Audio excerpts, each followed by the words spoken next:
Favourite serials இனி டிவிக்கு முன்பே சன் நெக்ஸ்ட் ஆப்ல ஜாலியா எல்லாருக்கும் முன்னாடியே பாருங்க. இப்பவே சன் நெக்ஸ்ட் ஆப்பை டவுன்லோட் பண்ணி சப்ஸ்கிரைப் பண்ணுங்க. குடுக்கா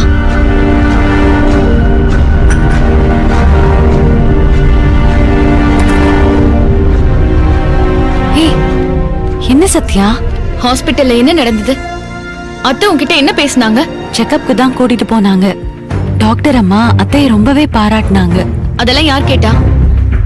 இது எல்லாமே வெறும் டிராமான்னு எனக்கு நல்லாவே தெரியும். உன்கிட்ட என்ன பேசினாங்க? அது என் மேல இருக்கிற கோவம் போயிடுச்சு. நான் இப்படி கஷ்டப்படுறத பார்க்கவே முடியல. நம்ம அம்மா அப்பாவை வர வச்சா அவங்க கடனை அடைக்கிறேன், வேணும்னா பிரசவம் வரைக்கும் நம்ம அம்மா அப்பா நம்ம கூட இங்கே தங்கிக்கலாம்னு சொன்னாங்க. அதுக்கு நீ என்ன சொன்ன? அது அப்பா அம்மா கிட்ட பேசிட்டு சொல்றேன்னு சொன்னேன். பாத்தீங்களாப்பா, நான் சொல்லல? நான் சொன்னப்ப நீங்க நம்பலல்ல. இப்ப பாருங்க, அம்மா அப்பாவை இங்க வர வைக்கணுமா, அதுக்காக இவள பிரெயின் வாஷ் பண்ணிட்டு இருக்காங்க. அதனால இவ செக்கப் போறதுக்கு துணைக்கு வரேன்னு சொல்லி டிராமா பண்ணிருக்காங்க. சத்யா, டிராமாலாம் இல்ல, அத்தை நிஜமாவே மனசுல இருந்து தான் பேசினாங்க. அவங்க மனசுல இருந்து பேசினது நீ பாத்தியா? ஏன்கா இப்படி முட்டாள்தனமா அவங்கள நம்புற? நீ முதல்ல அப்பா கிட்ட பேசு.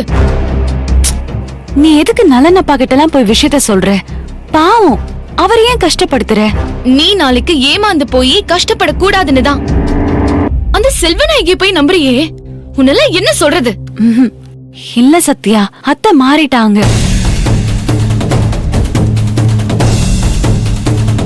தேவி, சத்யா என்கிட்ட எல்லா விஷயமும் சொன்னதுல உனக்கு என்னமா பிரச்சனை? நானும் இந்த விஷயத்துல உங்க கூட தானமா இருக்கேன். என்னையும் பிரிச்சு பாக்குற? இல்லப்பா, உங்களை சிரமப்படுத்த வேண்டான்னு சொன்னேன்.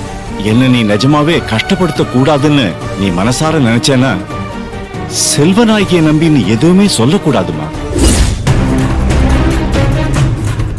இத பாரு, சத்யா என்கிட்ட எல்லா விஷயத்தையும் சொல்லிட்டா. நீ செல்வநாயகிய திடீர்னு இவ்வளவு தூரம் நம்புறது எங்க எல்லாருக்குமே ரொம்ப அதிர்ச்சியா இருக்கு. இல்லப்பா, அது அதிர்ச்சின்னு சொல்றதை விட ரொம்ப பயமா இருக்குமா. நீ கொஞ்சம் ஜாக்கிரதையா இருக்கணும் தேவி.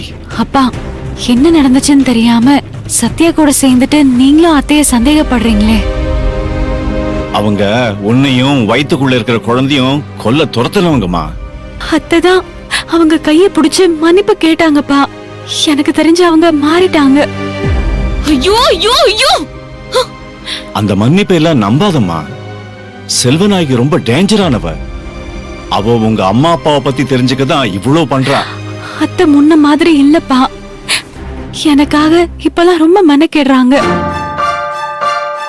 என் வயித்துல வளர்ற புள்ள அவங்க மனச மாத்திருச்சுன்னு நினைக்கிறேன். பிரசவம் வரைக்கும் என் அம்மா இருக்கணும், அவங்கள வர வச்சு கூட வச்சுக்கோன்னு பெருந்தன்மையா சொன்னாங்க. அது பெருந்தன்மை கிடையாது, நம்ம வச்சு கழுத்து இருக்கிற வேலை. இல்ல, கண்டிப்பா அம்மா அப்பா பேசினா எல்லா பிரச்சனையும் சால்வ் ஆயிடும் சத்யா. அப்பா, ஏதாச்சும் சொல்லுங்கப்பா. என் அக்காவுக்கு புத்தி பேதலிச்சு போயிருக்கு. எப்படியாச்சும் தெளிய வைங்க.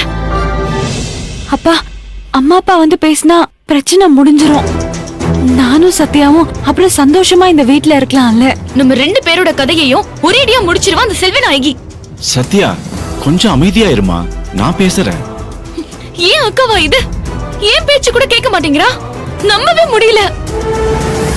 நீ தூக்கத்துல இருக்கமா, தயவு செஞ்சு கொஞ்சம் முடிச்சுக்கமா. சத்யா கல்யாணத்துக்கு உங்க அப்பா அம்மா வராம இருந்திருந்தா, செல்வநாயகியும் உங்க அப்பா அம்மாவை பார்க்காம இருந்திருந்தா, ஒருவேளை நீ நினைக்கிறதெல்லாம் நடந்திருக்கும். ஆனா சத்யா கல்யாணத்துல உங்க அப்பா அம்மாவை பார்த்துட்டாங்க. நான் தான் சத்யாவோட அப்பான்னு சொல்லி கல்யாணத்தை நடத்திருக்கேன். செல்வநாயகி நம்ப வைக்கிறதுக்காக நான் பல போலி டாக்குமெண்ட் எல்லாம் தயாரிச்சு நம்ப வச்சிருக்கேன். சொல்லுங்கப்பா, நல்லா சொல்லுங்க.